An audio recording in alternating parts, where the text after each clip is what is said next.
శ్రీమాత్రే నమ. భగవద్గీత మొదటి అధ్యాయం 3వ శ్లోకం. పశ్యైతాం పాండుపుత్రానాం ఆచార్య మహతీం సమూం వ్యూఢాం ద్రుపదపుత్రేణ తవ శిష్యేన ధీమత.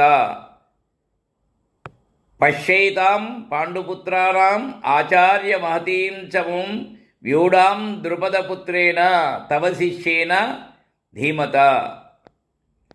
దుర్యోధనుడు ఈ విధముగా అంటున్నాడు, ఆచార్య, ఓ గురువర్య, పశ్యయేతాం, ఇదిగో చూడు, పాండుపుత్రానాం మహతీం చమూం, పాండవుల యొక్క ఈ పెద్ద సైన్యాన్ని తవ శిష్యేన ధీమత ద్రుపదపుత్రేణ వ్యూఢాం అన్నాడు. నీ శిష్యుడు బుద్ధిమంతుడు అయిన ద్రుపదుని కొడుకు దృష్టద్యుమ్నునిచే వ్యూహంలో నిలబెట్టబడింది. పశ్యయేతాం, చూడు చూడు అని భయంతో ద్రోణుడికి చూపిస్తున్నాడు దుర్యోధనుడు. తవ శిష్యేన, నీ శిష్యుడేనయ్యా అని ద్రోణుడికి గుర్తు చేస్తున్నాడు. ఎందుకంటే దృష్టద్యుమ్నుడు పుట్టిందే ద్రోణుడిని చంపడానికి కదా. ధీమత, బుద్ధిమంతుడిని అని పొగుడుతున్నాడు.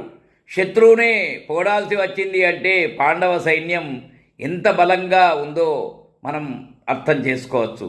మహతీంచమూం, చిన్న సైన్యమేం కాదు, మహాసైన్యం అది. అది చూసిన దుర్యోధనుడికి గుండె జారిపోయిందట. మాటల్లోనే భయం కనిపిస్తుంది. అధర్మం వైపు ఉంటే ఎంత బలం ఉన్నా ధైర్యం ఉండదు కదా. కనుక అందరూ ధర్మబద్ధంగా ఉండండి, భగవద్గీత శ్లోకాలు చదవండి. శ్రీమాత్రే నమః.